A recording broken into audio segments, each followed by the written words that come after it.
Assalamualaikum warahmatullahi wabarakatuh. Perkenalkan, kami dari kelompok 9 ingin mempresentasikan hasil proyek kami tentang pengumpulan data dan pengolahan data. Sebelumnya, kami akan memperkenalkan diri terlebih dahulu. Pertama, perkenalkan, nama saya Dia Pitaloka. Saya Tari Sugiarti Agniaryo. Saya Nur Farida Walia. Saya Wadis Marga Triani Pias. A. Pengumpulan data. Pengumpulan data merupakan proses mengumpulkan data dari berbagai sumber seperti formulir, database, atau sistem informasi. Data yang dikumpulkan harus valid dan relevan dengan tujuan pengolahan data.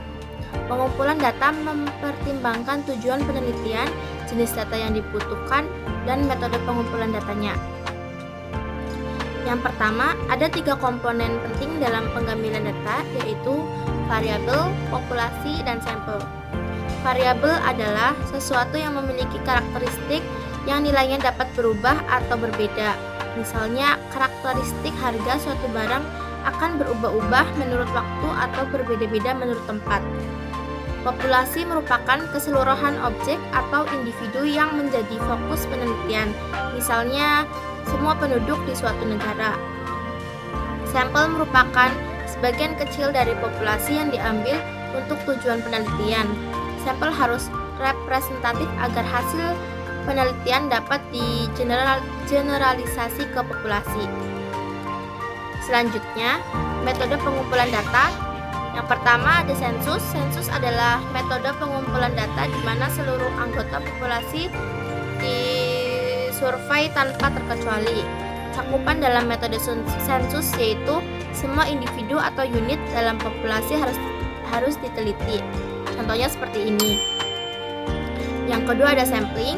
Sampling adalah metode pengumpulan data dengan memilih sebagian kecil individu atau unit sampel dari populasi untuk mewakili keseluruhan populasi. Cakupan dalam metode sampling yaitu hanya sebagian populasi yang disurvei. Contohnya seperti ini. Yang ketiga ada teknik pengambilan sampel. Teknik pengambilan sampel dalam penelitian dapat dikelompokkan menjadi 2, yaitu metode acak atau probability sampling yang terdiri dari sampling random sederhana, sampling bertingkat, sampling cluster, dan sistematis random sampling. Kemudian ada metode tak acak atau non-probability sampling yang meliputi sampling sistematis, sampling kuota, sampling incidental, purposive sampling, dan snowball sampling. 2. Berdasarkan alat pengumpulan data. Yang pertama adalah wawancara atau web interview yang dilakukan dengan cara bertatap muka atau melalui media berkomunikasi untuk mendapatkan informasi langsung. Untuk kelebihan sendiri adalah data lebih akurat. Untuk kekurangannya adalah membutuhkan waktu dan biaya lebih. Questionnaire biasanya menggunakan data pertanyaan tertulis yang dijawab oleh responden.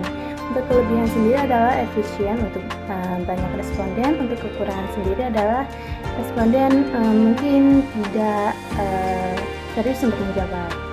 Yang ketiga adalah observasi, pengamatan langsung terhadap objek atau fenomena yang diteliti.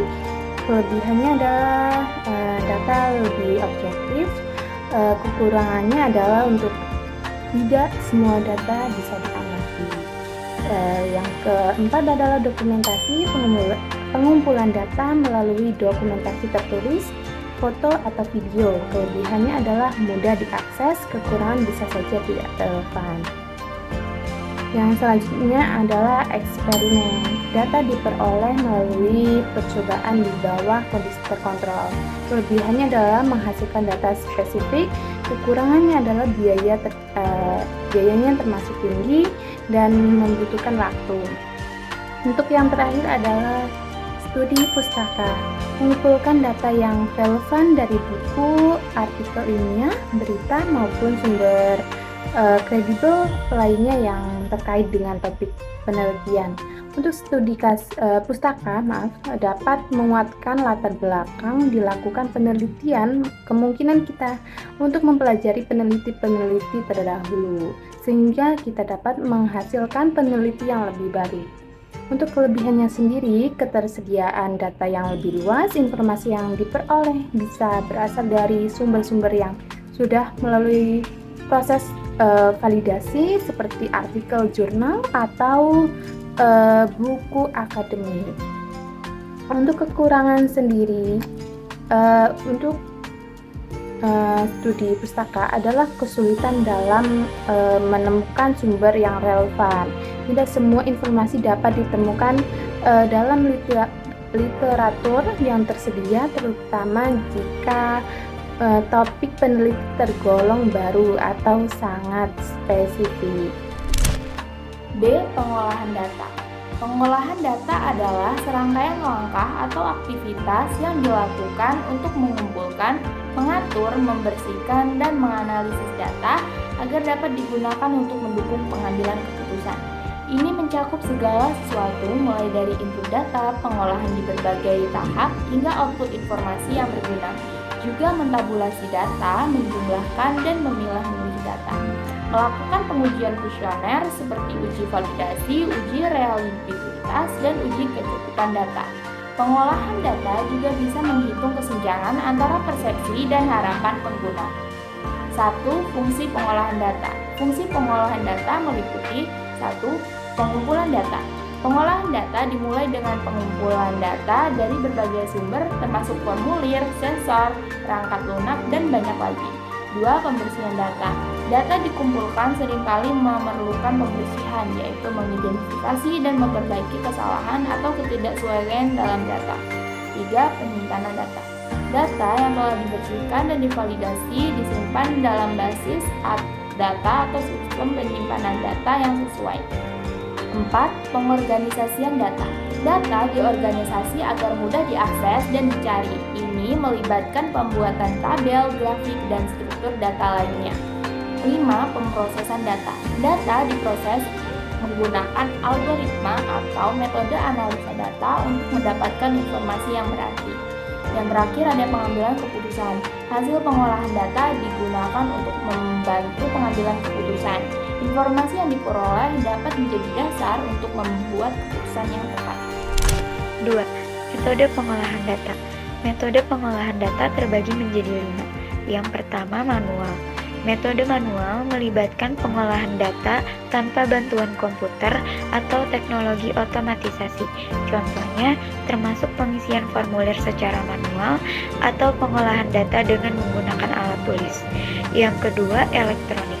Merupakan metode pengolahan data dengan menggunakan sarana elektronik seperti komputer, kalkulator, server, dan peralatan pengolahan data elektronik sejenis. Yang ketiga, automatisasi. Metode ini menggunakan perangkat lunak dan teknologi otomatisasi untuk memproses data sistem manajemen basis data, algoritma pemrosesan data, dan otomatisasi tugas-tugas rutin. Yang keempat, pengolahan batch. Data diproses secara bersamaan dalam kelompok atau batch. Ini melibatkan pengumpulan data pemrosesan dalam batch dan output hasil setelah proses selesai. Yang kelima, pengolahan real time. Data diproses segera setelah dihasilkan, memberikan kecepatan dan ketepatan waktu dan mendapatkan informasi. 3. Proses pengolahan data. Setelah data dikumpulkan, langkah berikutnya adalah pengolahan data. Proses ini mencangkup beberapa tahapan penting untuk dianalisis.